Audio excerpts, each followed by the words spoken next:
What if I told you that the modern-day Israel you see on the map may not be the same Israel the Bible talks about? What if everything you thought you knew about Israel was only part of the story? Most people, including many Christians, believe that the modern state of Israel, founded in 1948, is the direct continuation of the Israel we read about in the Bible. They see it as the fulfillment of God's ancient promises to Abraham and his descendants, and therefore many believe they must support it unconditionally. But what if I told you that the Israel on the map today isn't necessarily the same as the Israel God talked about in the Bible? Here's a fact that may surprise you. The modern state of Israel is largely secular.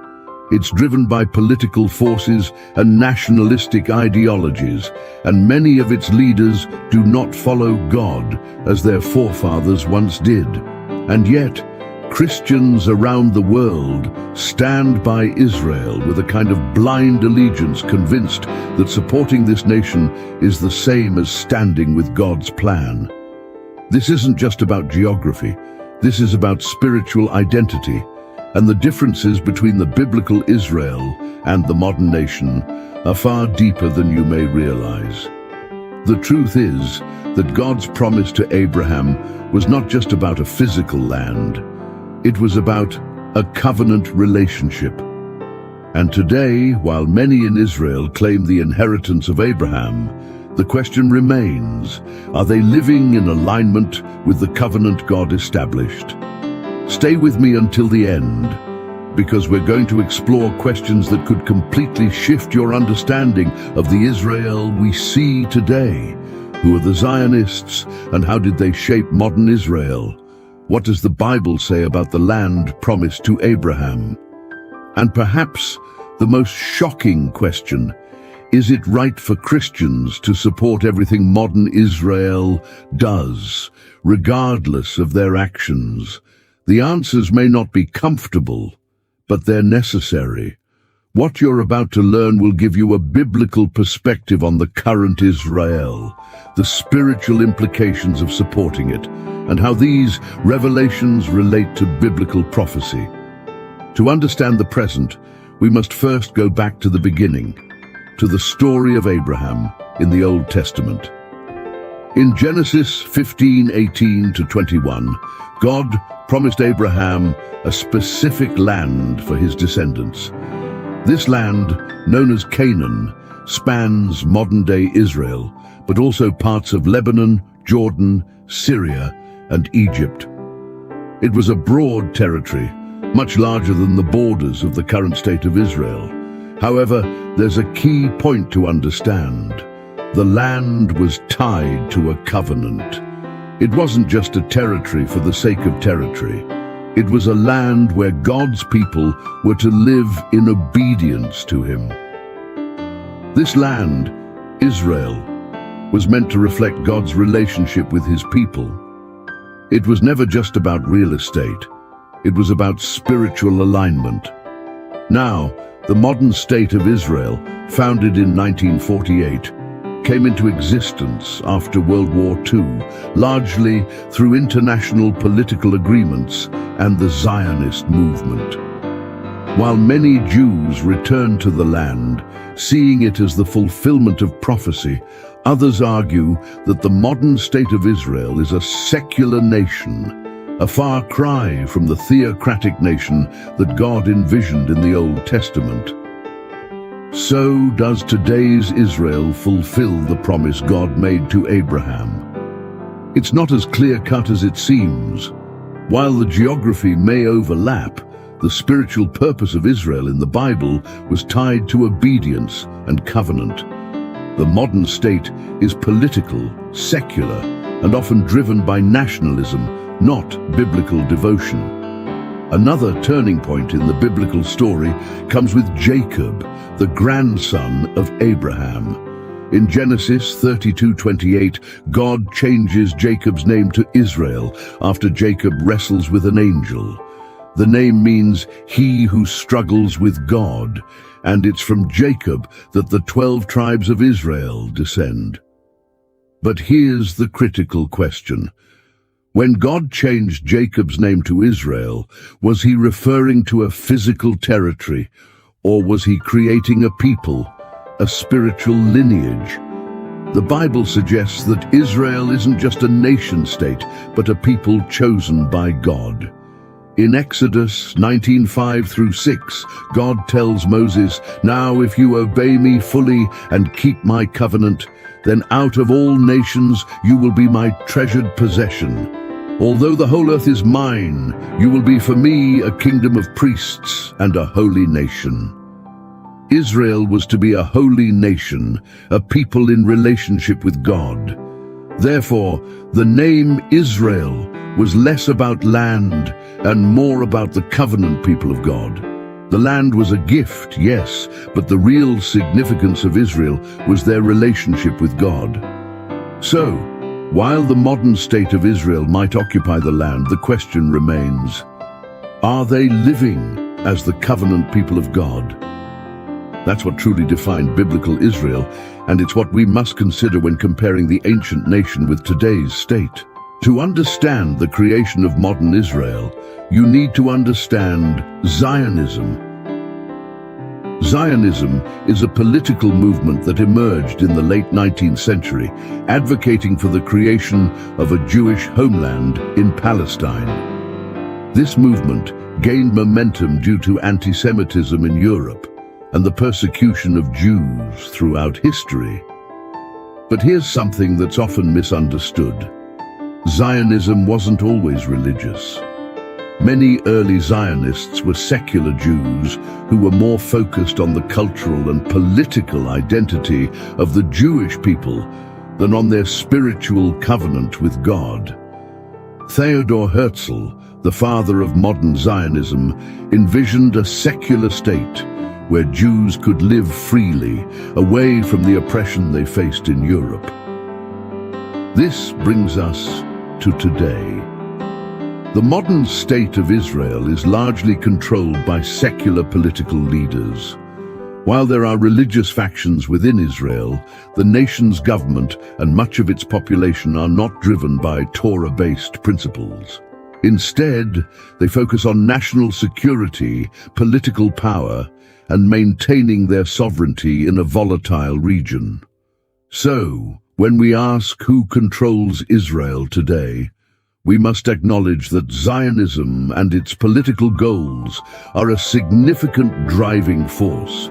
This raises another important question for Christians. Are we supporting a biblical Israel or a political Israel? There's often confusion about whether the people who control modern Israel are the same as those who rejected and crucified Jesus.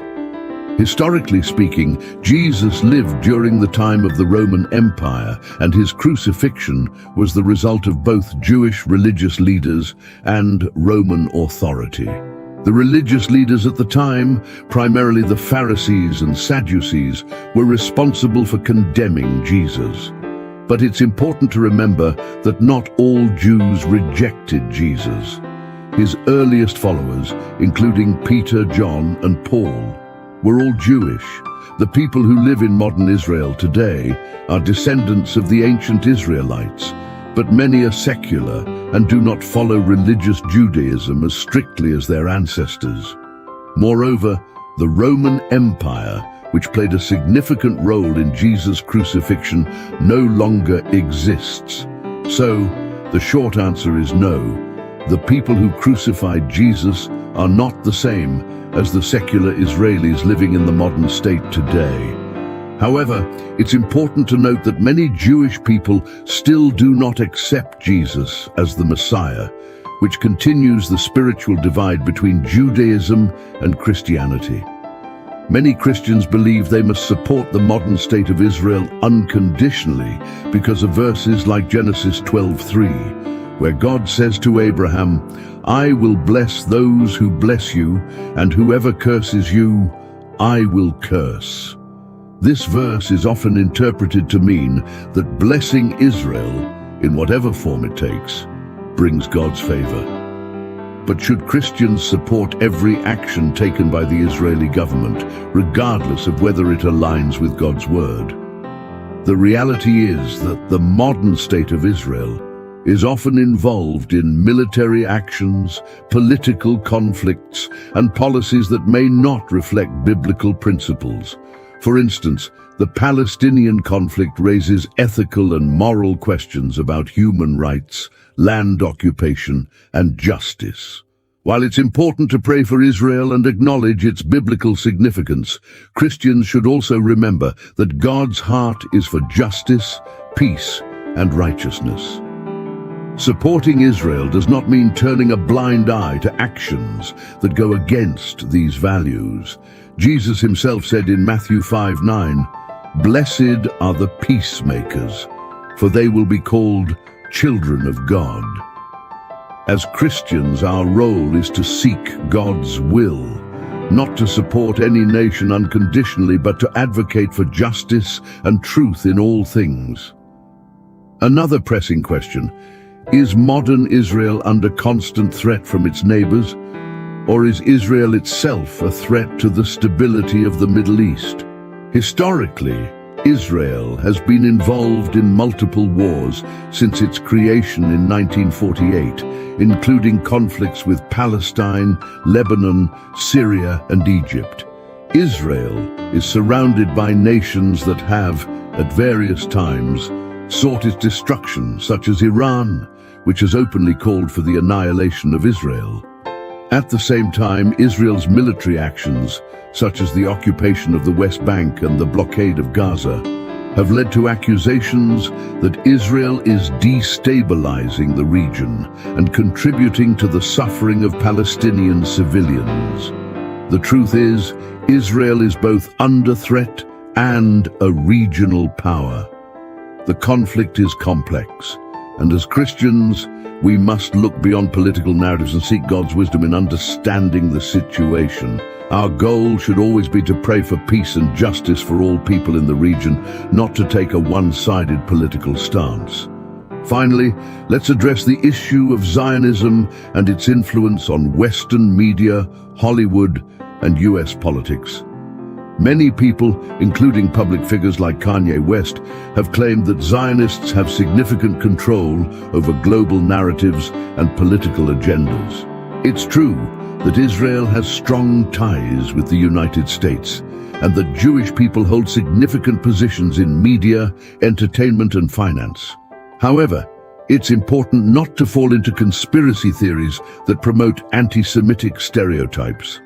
The influence of Zionism is real, but it's a political movement, not a spiritual conspiracy.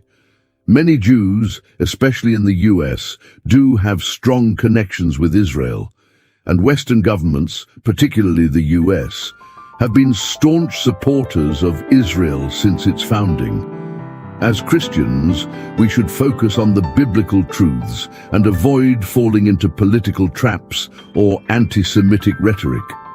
The real question is, how can we be peacemakers in a world where politics and faith often collide? Finally, we must ask, does the current war in Israel have anything to do with biblical prophecy? Are we getting closer to the end times? Many theologians point to passages in Ezekiel 38-39 and Revelation that speak of wars involving Israel in the last days. Ezekiel describes a massive invasion of Israel by a coalition of nations, which some believe includes Russia and Iran. This war, often referred to as the War of Gog and Magog, is seen as a precursor to the second coming of Christ. While it's possible that the current conflicts in Israel are setting the stage for these prophetic events, Jesus reminds us in Matthew 24:6, "You will hear of wars and rumors of wars, but see to it that you are not alarmed. Such things must happen, but the end is still to come."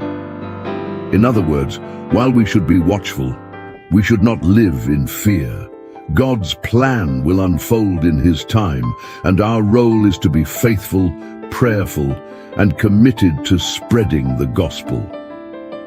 The modern state of Israel is a complex blend of history, politics, and spiritual significance. While it occupies the land that was promised to Abraham, it is not the same biblical Israel governed by God's covenant. The nation today is largely secular, driven by political forces rather than spiritual obedience. As Christians, we must approach the situation with discernment. While Israel plays a critical role in biblical prophecy, we should not offer unconditional support for any nation that acts outside of God's will. Our allegiance is to Christ and his teachings of justice, peace, and righteousness. The current wars in Israel may indeed have prophetic significance, but our focus should be on living in faith, remaining rooted in Scripture, and seeking truth in a world filled with conflicting narratives. In the end, God's plan for Israel and the world will be fulfilled.